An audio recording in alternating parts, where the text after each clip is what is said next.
Hello and welcome to Olympics Unleashed TV. It's finally here. The Paris 2024 Olympic Games are underway and we are so excited. My name is Elka Whalan, two-time Olympic swimmer and Olympic silver medalist. Today we're coming to you from Woollahra Public School in Sydney, and I would like to acknowledge the Gadigal people of the Eora Nation as the first custodians of the land, air and waters, and pay my respects to their elders past and present. I extend that respect to Aboriginal and Torres Strait Islander people watching today and to the 60 known Indigenous Olympians. I'd also like to acknowledge the 11 Indigenous athletes who have been selected in the 2024 Paris Olympics. The Paris Olympic Games are just a few hours away from officially kicking off, with the opening ceremony starting later tonight. And wow, BK, hasn't Paris come alive? They've set the stage for an amazing Games. The venues look incredible and are ready for our athletes to do their best. Now, over the next 2 weeks, we'll be able to cheer the 460 athletes set to represent Australia across 35 sports. This team is the third largest to compete at a Games held overseas. Behind Tokyo 2020, we had 486 athletes, and Athens 2004 with 482.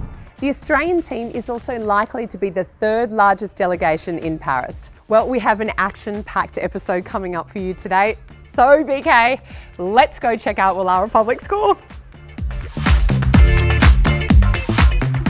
Some sports have already started their Paris campaign, like the Rugby Sevens, who played on Wednesday, and football with the Matildas playing early this morning. Wasn't it great to see the Tillies in the green and gold? Well, make sure you set your alarm clocks for the opening ceremony, which is happening early tomorrow morning in Paris. For the first time in the history of the Olympic Summer Games, the opening ceremony will not take place in a stadium.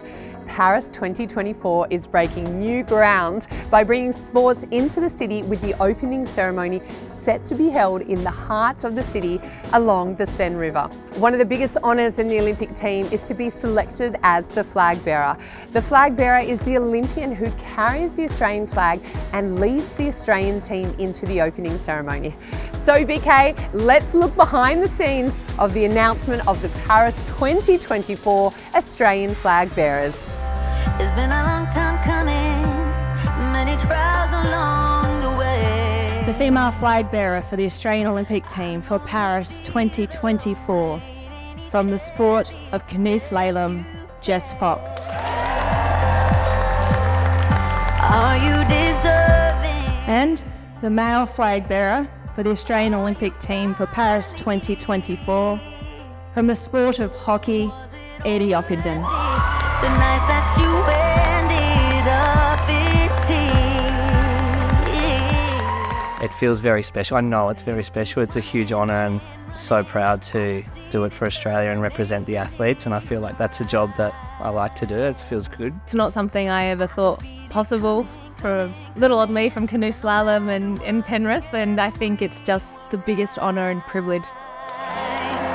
We'll take it higher and higher, always beside. They're humble, they're hardworking, they're dedicated, they love their sport, they have a great connection, not just within their own teams, but to Australia.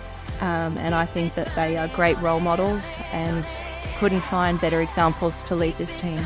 It's really hit me today, sitting in that room and seeing past flag bearers in there. All the emotions came up, and I think it's going to be incredibly special for us on the Seine with the Aussies.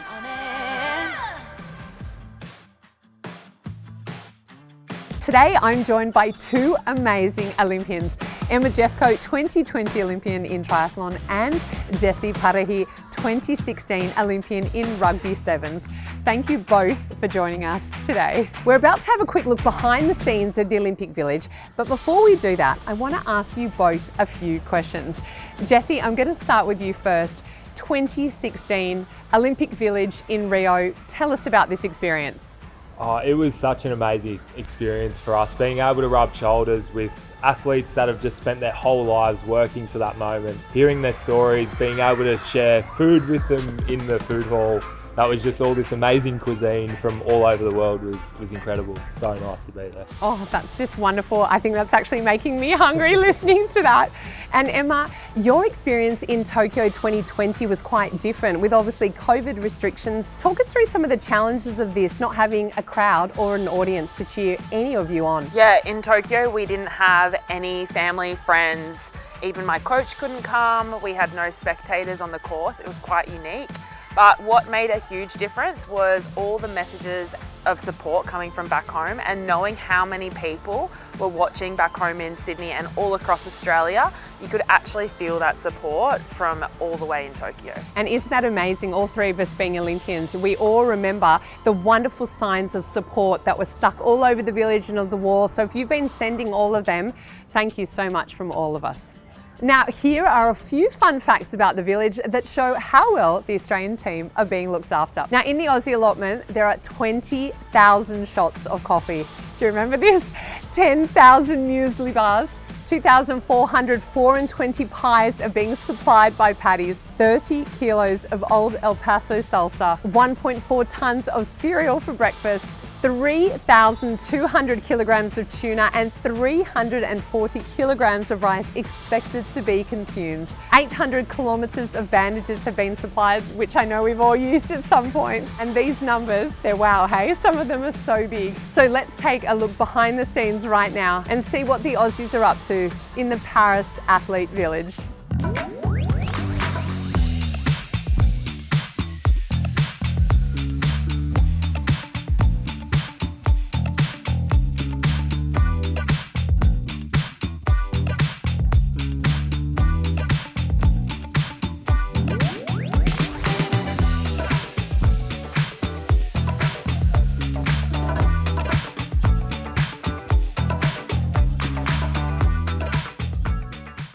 Those of you watching might be wondering what you actually need to have a go at triathlon. I'm going to talk you through some of the things you need to get started. So, what's in the bag? First of all, we've got my tri suit. This is exactly what I need to swim, bike and run throughout the whole triathlon event. Number 2 is my cap and goggles. For the whole duration of the swim event, we're going to need to be wearing our cap and goggles. Number 3 is my race bike. So, for the bike duration of the race, I'm going to be racing on this bike and of course, we always wear our helmet. Item number 4 is my runners for the run portion of the triathlon event. These speedy shoes are what are going to carry me through the run in the race. Last but not least is a chocolate milk for after the race is done, and to manage my recovery, I'll be getting my chocolate milk in straight away. And that's it. Hopefully you all now know a bit more about what is involved with the sport of triathlon. So why don't you have a go? Next up, we're going to hear from the Aussie Stingers who are over in Paris getting ready to represent Australia and compete in the pool in water polo. Good shot, BK. The team will compete from the 27th of July to the 10th of August. So let's hear how they're settling into the village. It's so exciting. I didn't think it really sunk in until we got our accreditation, and now we're here and I've got my coffee and I'm really happy. It's so special. It's like the AOC has created a home away from home, and it's going to really help us settle in for the next 3 weeks. I think we can expect a lot from the Stingers. We've had a really good preparation. We've been away for a month now, but it's go time now and we're really ready to settle in and show what we can do. I think that's what makes the Olympics so special, having that broader Team Australia atmosphere. So I'm so excited to, cheer on the other athletes and get around everyone. The village is insane. I can't believe we're here. I've literally had goosebumps the entire time since walking in. The beds, the doonas, everything just Olympic in everything. It's a dream come true. It couldn't be better. The kit is epic. I love seeing Team Australia in the green and gold, and you can just see us from miles away.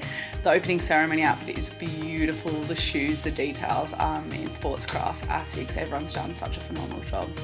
Yeah, I'm so excited to compete, but I thought last night, oh my gosh, I'm going to the village tomorrow. I didn't think this was really going to be possible, but I'm just so stoked I'm here and I can't wait to start competing. But being in the village, it is really a pinch me moment.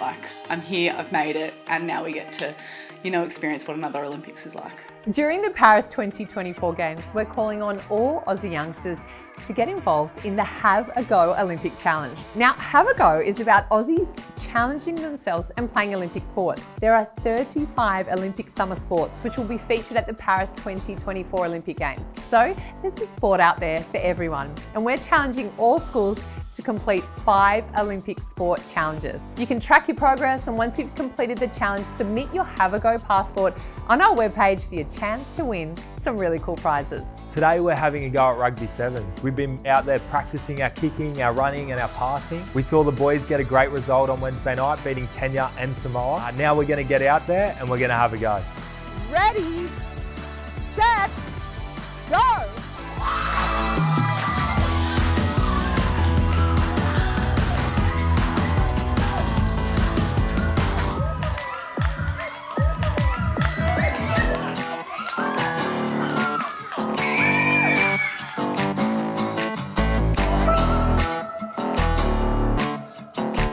Well done, everyone.